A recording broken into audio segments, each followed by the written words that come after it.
Hello students, welcome to history class. Myself Mrs. Swati Hazare from Gokhale Education Society's HL High School English Medium, Ozar, Nasik.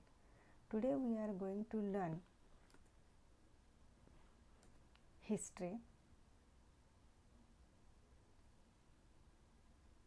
History of Standard 9th from Maharashtra State Board English Medium Syllabus. Chapter number 8, Industry and Trade. In this chapter, we are going to gather some information about industry and trade in India in the post-independence period. After India became independent, the Industrial Finance Corporation of India was established in 1948 with the purpose of making available long-term loans to industrial projects. Similarly, the Industrial Development Corporation was established in 1954 in order to bring about greater development of the industrial sector.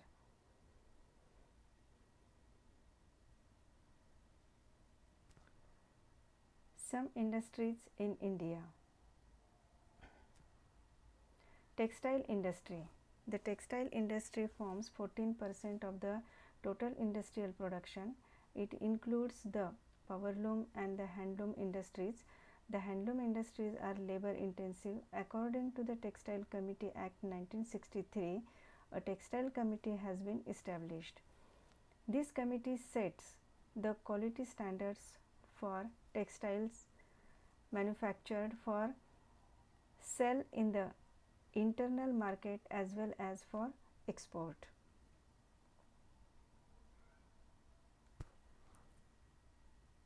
See, the textile and apparel industry is one of the earliest industries to have developed in India. India is the second largest manufacturer of textiles and clothing in the world. India is also the second largest exporter of textiles. There are 10 reasons to invest in textile sector in India: abundant availability of raw material, presence of complete value chain, competitive cost of manufacturing, availability of ready-made infrastructure, availability of large pool of skilled English-speaking manpower, large and growing domestic market, government support, preferential access in specific markets, then social, political and economic stability. The textile industry in India traditionally after agriculture is the only industry that has generated huge employment for both skilled and unskilled labor in textiles. Maharashtra, it is the leading producer of cotton textile in India, and there are two main types of fabrics, natural and synthetic. Natural fabrics such as wool, cotton, silk and linen are made from animal coats. Cotton plant seed pods, fibers from silkworms and flax respectively. Synthetic fabrics such as nylon, spandex, rayon, polyester and acrylic are man-made. Come to the next industry. This industry, silk industry. This industry functions under the Ministry of Textile. The research about the specific of the silkworm and mulberry trees is done in the Seribiotic Research Laboratory at Bengaluru. This industry is primarily in the states of Karnataka, Andhra Pradesh, West Bengal and Jammu and Kashmir. Now it is being spread in states with predominantly tribal population. Here we can see India is the largest producer of silk in the world and has a long tradition of manufacturing silk textile. It also makes 4 distinct varieties of silk, namely mulberry, tasar and munga, eri. Among them, mulberry silk is the most popular variety which contributes around 79% of the country's silk production. India also has its control over yellow munga, silk produced from Assam. The South Indian state of Karnataka was the leading raw silk producer. We can see here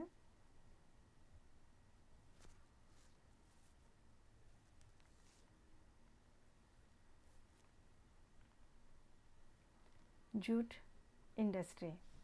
India is the top ranking country in the jute production. India is a major exporter of jute products. We get cloth, sackcloth and ropes from jute.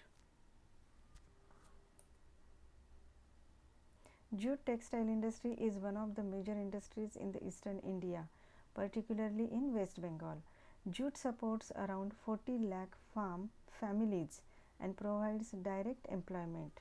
The production process in the jute industry goes through a variety of activities, which include cultivation of raw jute, processing of jute fibers, spinning, weaving, bleaching, dyeing, finishing, and marketing of both the raw jute and its finished products. So, jute industry is labor intensive. Hand sculpting. This is a labor intensive craft. Sculptures got employment due to the capacity of the craft to absorb more craftsmen, small investment, more profits, preference to exports and possibility of earning more foreign exchange. Several cities have market mechanism like Dilli Hut, which enables the craftsmen from rural and urban areas to get a market for their wares. Here we can see sculpture. Sculpture is the art of making forms and figures in clay or other materials or a product of such an art. An example of a sculpture is a clay statue of a famous figure. The art of carving wood, chiseling stone, casting or welding metal, molding clay or wax, etc. Sculpture is the branch of the visual arts that operates in 3 dimensions. It is one of the plastic arts. Durable sculpture processes originally used carving and modeling in stone, metal, ceramics, wood and other materials, but since modernism there has been an almost complete freedom of materials and process. Automobile industry. India is one of the major producers of vehicles. Vehicles are exported to 40 countries from India. The automobile industry is called the sunrise sector in India. For example, India's tractor industry is the biggest in the world. 1/3 of the tractors manufactured worldwide are produced in India. Tractors manufactured in India are exported to Turkey, Malaysia and several countries in Africa. It was in 1942, before India's independence, that Hindustan Motors manufactured the first automobile in India. After attaining independence in 1947, the revolution of the Indian automobile industry had commenced. This was a post-war era. Then many international car companies wanted to expand their boundaries and India was a newly born democracy, yearning, that means desire to grow.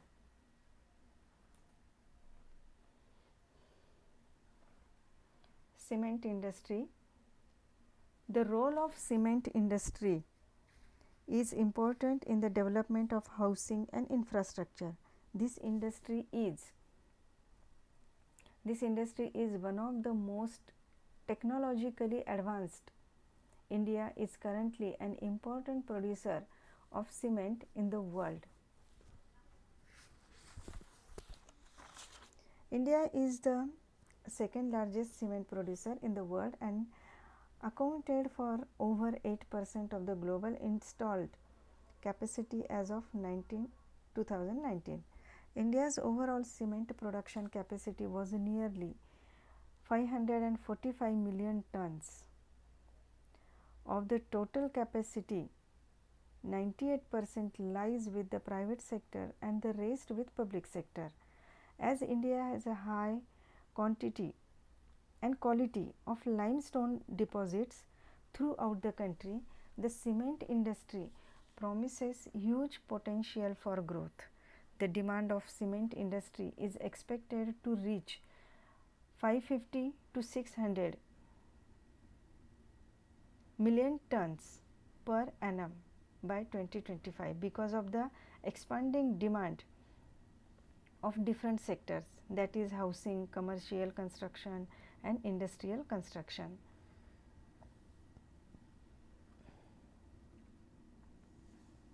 Leather industry, it is a big industry in India. It is primarily export oriented. Here we can see leather and bags which are made up of leather. Leather industry is a very old manufacturing sector producing a broad range of goods such as leather footwear, leather bags, leather garments and so on. The raw material used in leather industry is derived from the waste product of food industry, specifically from meat processing. This waste product is converted into desirable and useful leather products. Leather and its products are one of the most traded products globally. Salt industry. India is one of the top producers of salts in the world. The annual production of salt in India is 200 lakh tons. The production of iodized salt is 60 lakh ton. Salt industry.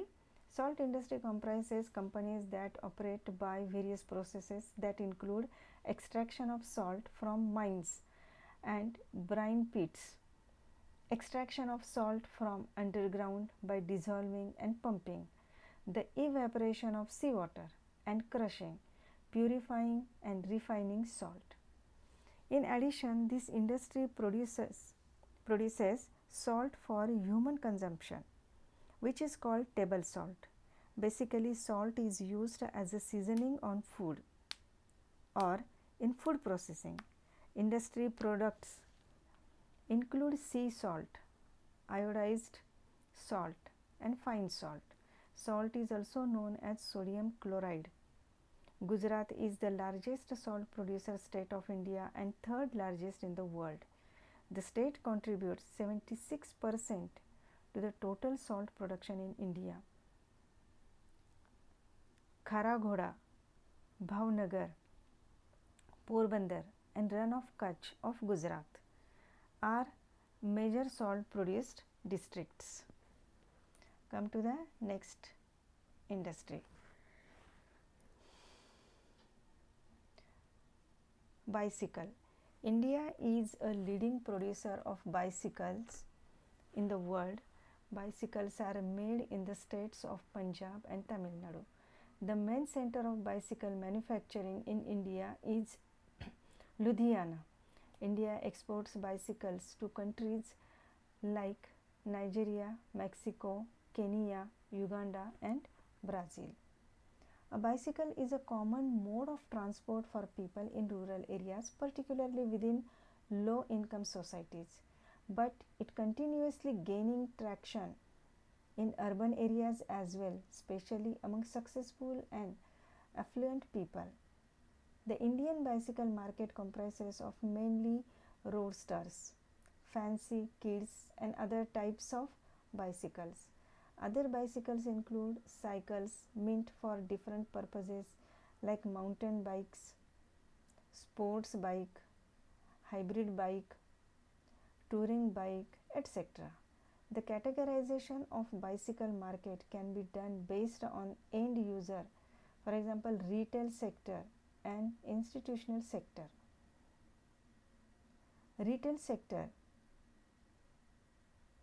Retail sector encompasses residents or people who buy bicycles for their personal use or for their near and dear ones from retail outlets, whereas institutional sales are usually done in bulk and the prospective customers include central or state government or societies or club at times. Khadi and village industry. The Khadi and Village Industries Commission was established to give impetus to industrialization in rural areas.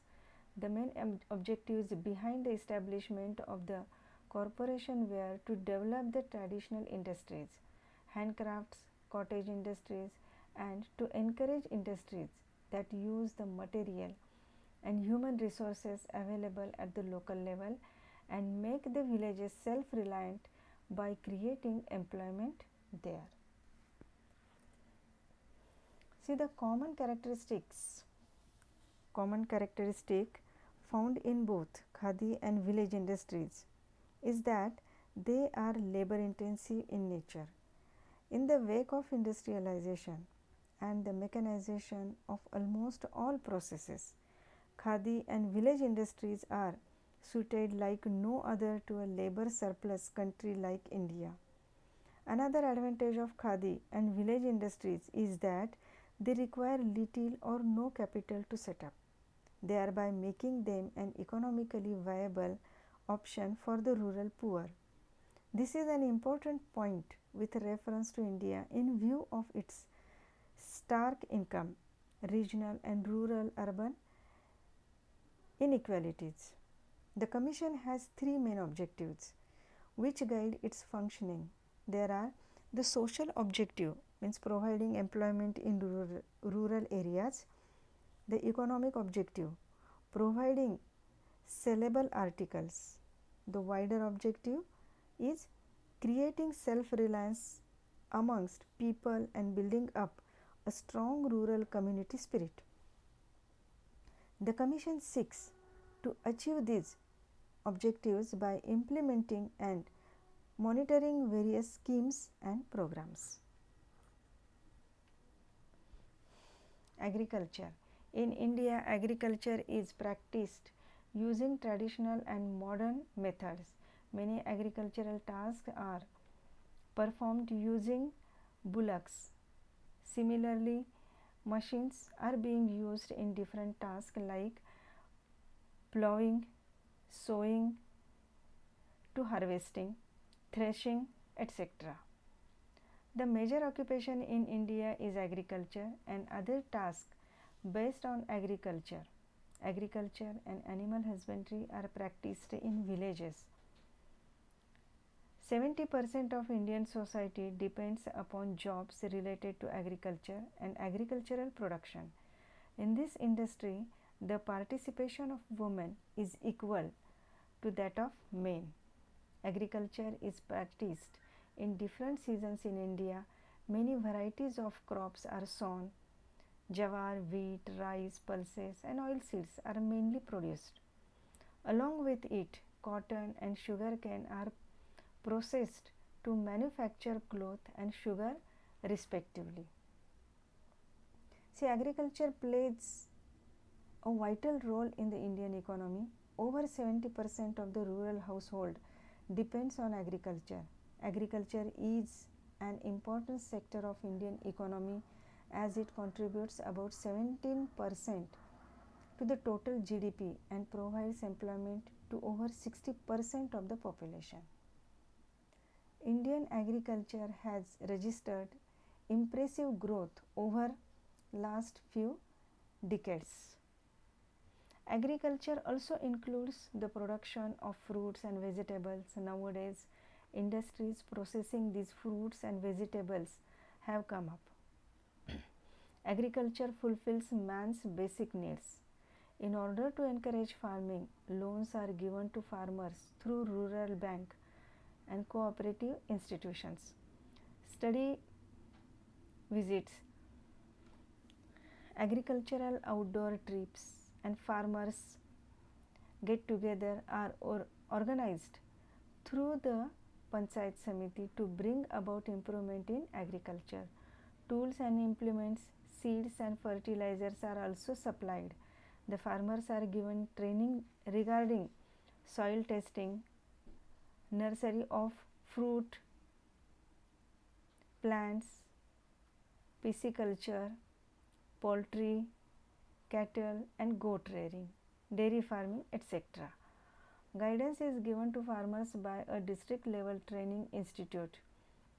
Financial help is given to build warehouses for storing the farm produce. India is rapidly becoming independent in food grain production and farming techniques. Modern techniques like drip irrigation, organic farming are used for farming. Agriculture is the art and science of cultivating the soil, growing crops, and raising livestock. It includes the preparation of plant and animal products for people to use and their distribution to markets. Agriculture provides most of the world's food and fabrics. Cotton, wool, and leather are all agricultural products. Agriculture also provides wood for construction and paper products.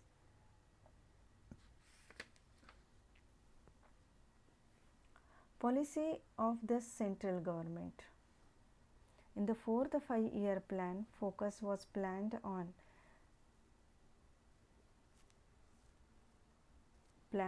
paper industry, pharmaceutical industry, motor tractor industry, leather goods, textile industry, food processing industry, oil, colors, sugar industries, etc. According to the industrial licensing policy of 1970, all those factories requiring an investment of more than 5 crore rupees were to be included as heavy industries. The big industrial houses and foreign. See, we can see here the picture of agriculture.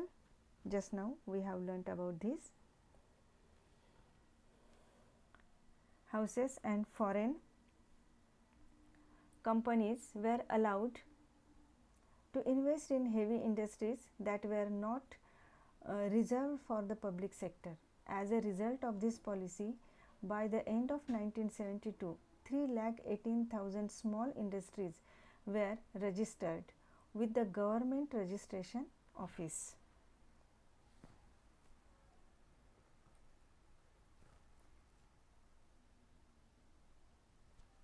Next point, mineral wealth.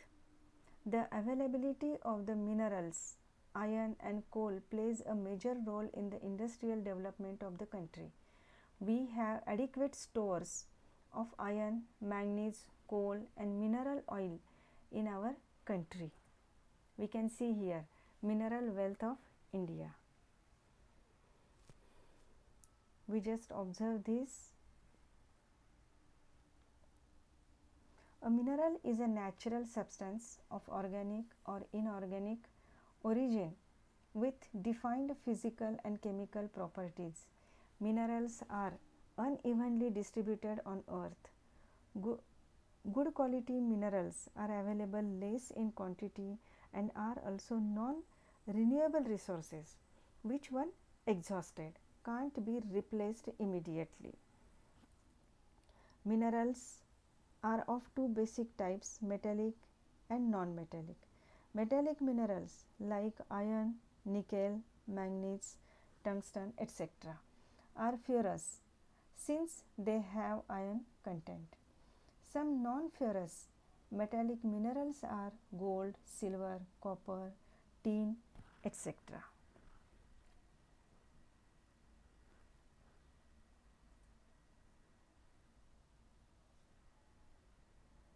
Forest resources. Government has reserved some forests for the industries based on forest.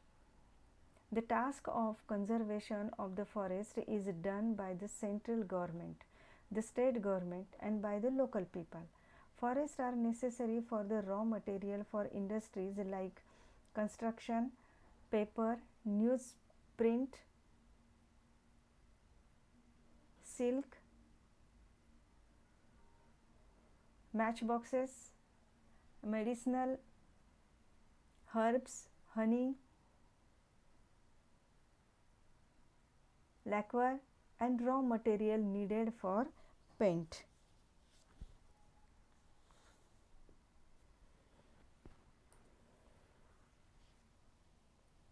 Forests are among the most diverse and widespread ecosystems on earth and have many functions. They provide timber and other forest products, have cultured values, deliver recreation benefits and ecosystem services, including regulation of soil, air, and water, are reservoirs for biodiversity and act as carbon sinks. The impact from human activities on forest health and on natural forest growth and regeneration raises widespread concern. Many forest resources are threatened by over-exploitation, fragmentation, degradation of environmental quality, and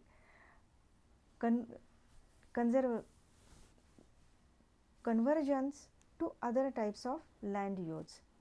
The main pressure result from human activities including agriculture expansion, transport infrastructure development, unsustainable forestry, air pollution, and intentional burning of forest. We need not only to protect existing forest but also to increase our forest cover. People who live in or near forest know the value of forest resources first hand because their lives and livelihood depends directly on these resources. Next point, fisheries. Fisheries include seawater fish and freshwater fish found in rivers, canals, ponds, and lakes. Harbors have been built or old harbors have been redeveloped. Fish seed incubation centers and fishing industry training centers have been provided for the growth of this industry. The very young ones of a fish is known as fish seed, and hence we find fish seed farms located near pisciculture units. The intermediate developmental stages of the fish from the fertilized eggs, hatchlings, early and late fry, fingerlings, yearlings, etc. are commonly referred to as fish seeds. Tourism. India has a rich cultural heritage. There are places of worship of different religions, pilgrimage centers, confluences of rivers, forts, caves, etc. all over our country. Tourists from our country as well as from abroad travel in India throughout the year. The facilities for tourists to stay, travel, etc. are provided through the Tourism Development Corporation. Sale of curos and the hotel industry thrives in tourist places. In some places there are guides who give information to tourists about that area.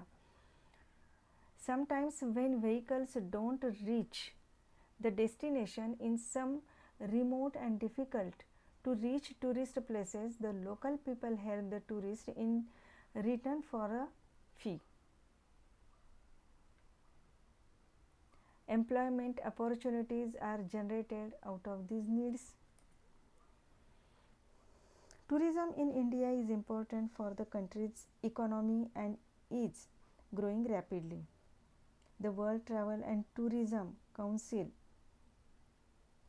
calculated that tourism generated 9.2% of India's GDP in 2018 and supported 42.673 million jobs, 8.1% of its total employment. In October 2015, India's medical tourism sector was estimated to be worth $3 billion, and it is projected to grow to $7 to 8 billion by 2020. In 2014, many foreign patients traveled to India to seek medical treatment. Import, export, or foreign trade. When planning started in 1951, the import of industrial goods and raw material required for production increased. India's imports included machines, iron, mineral oil, fertilizers, medicines, etc. India also gave impetus to exports after independence in order to gain valuable foreign exchange. India's exports included tea, coffee, spices, cotton, textiles, leather, footwear, pearls, precious stones, etc. Next, internal trade. India's internal trade takes place via railways, waterways, roads, airways, etc. Ports like Mumbai, Kolkata, Cochin, and Chennai are important. Commodities like coal, cotton textiles, rice, wheat, raw jute, iron, steel, oilseeds, salt, sugar, etc. are included in internal trade. Due to the development of industries, the standard of life in the country or standard of living in the country improves. Many opportunities for employment become available. On the whole, it helps in the progress of the country. So students, today we have gathered some information about industry and trade in India in the post-independence period. So I hope you understood the lesson. Thanks for watching.